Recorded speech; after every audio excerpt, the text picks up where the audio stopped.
What is up, Riftbound players? Welcome back to the channel. Today we are breaking down one of the most aggressive, high skill, high reward decks, Fiora Grand Duelist. If you like playing fast, making your units absolutely massive, and punishing your opponent for every single mistake they make in combat, this is the deck for you. The core mechanic here is mighty. You're going to hear that word a lot today. In Riftbound, a unit becomes mighty when it has 5 or more might. This deck is designed to race to that number as fast as possible to unlock crazy powerful effects. It's fast, it's flashy, and honestly, it's incredibly satisfying to play. Let's get into the list. First up, let's talk about the star of the show, Fiora Grand Duelist. Her ability is pure ramp efficiency. When one of your units becomes mighty, you may exhaust me to channel one rune exhausted. Channeling a rune is basically ramping your mana. So if you can buff a unit to 5 might early in the turn, Fiora gives you extra resources to keep playing cards. It snowballs your lead instantly. Now let's look at the other Fiora legends we run in the deck. First up, Fiora Victorious. This is your defensive powerhouse. While she is mighty, she gains deflect, ganking, and shield.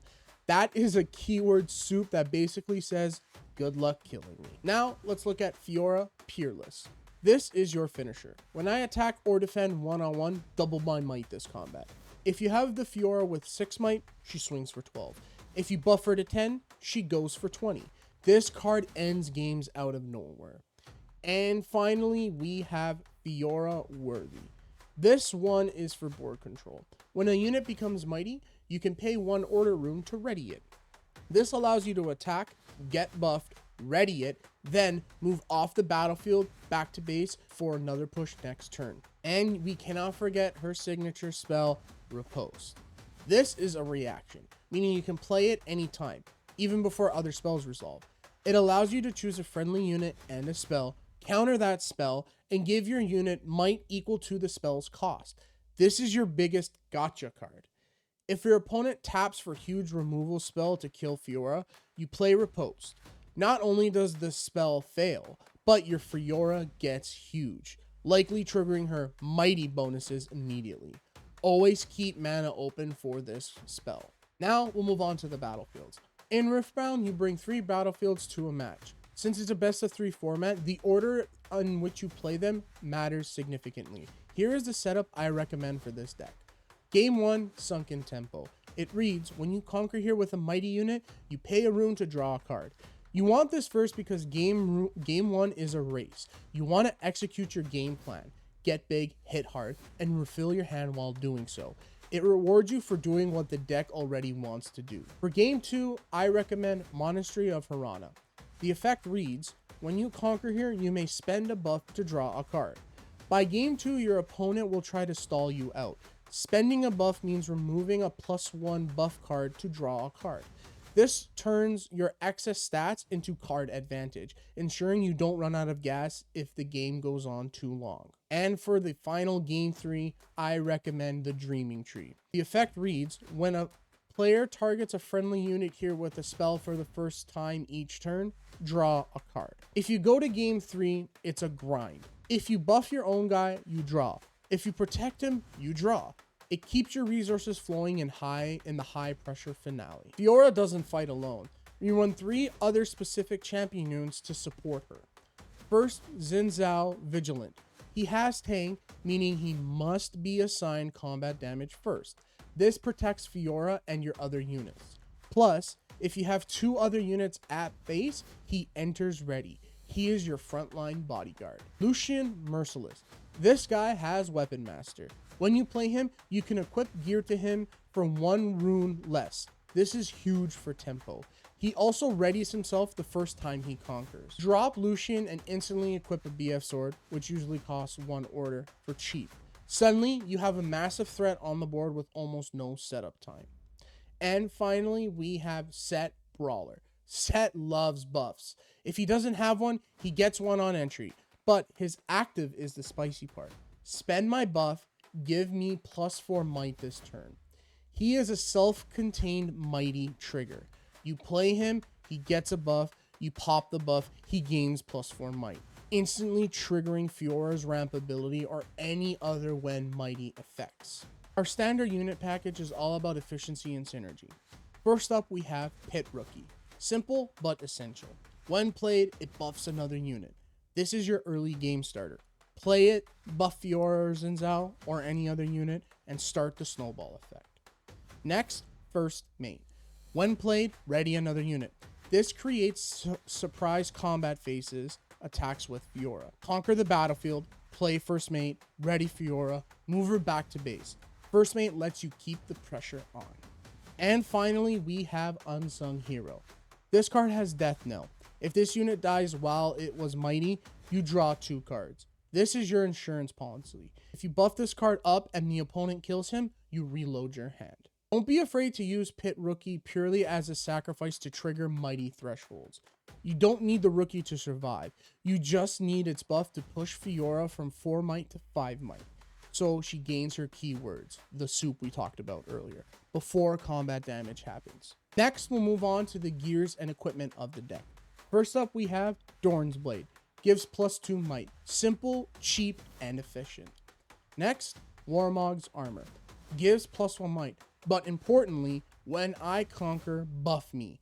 This allows a unit to scale infinitely the longer it stays on board. Bone Shiver gives +2 might and lets you channel 1 rune when you conquer. This is amazing for your rune ramp.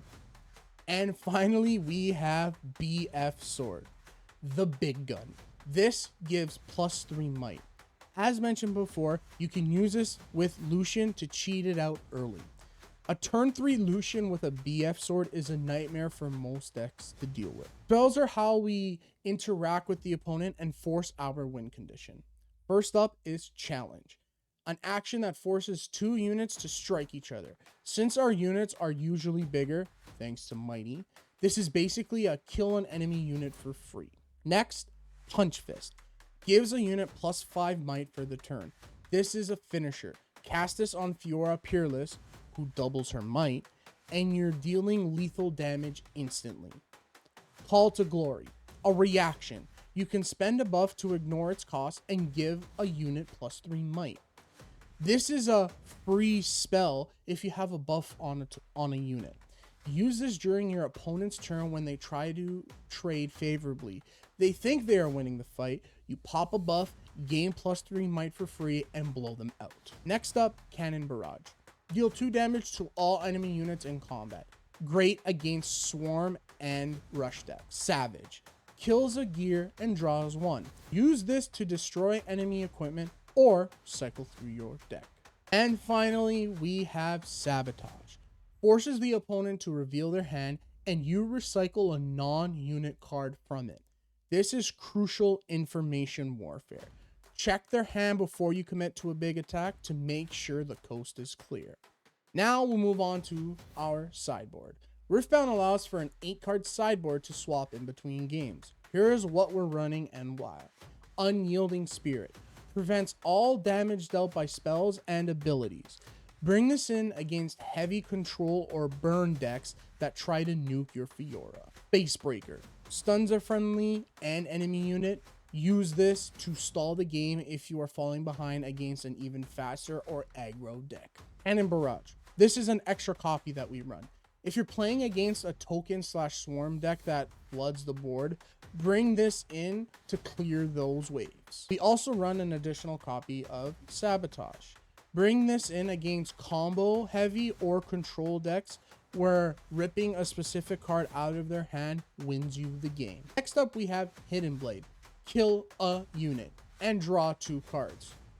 Key word here is its controller draws 2 cards.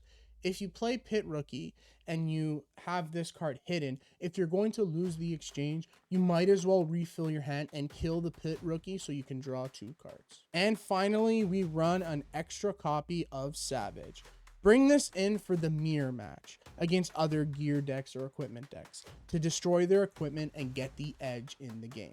Generally, you shave off copies of First Mate or Dorn's Blade to make room for these other cards that we have in the sideboard. It also depends heavily on your matchup. Wrap this up, Fiora is strong. If your opponent cannot remove her within 2 turns, she can scale out of control. Be patient with your runes. It is very tempting to play all your gears and equipment out immediately, but sometimes passing your turn with 2 up scares your opponent more than playing a unit does. The threat of Riposte or Call to Glory forces them to play suboptimally, making them fear your hand.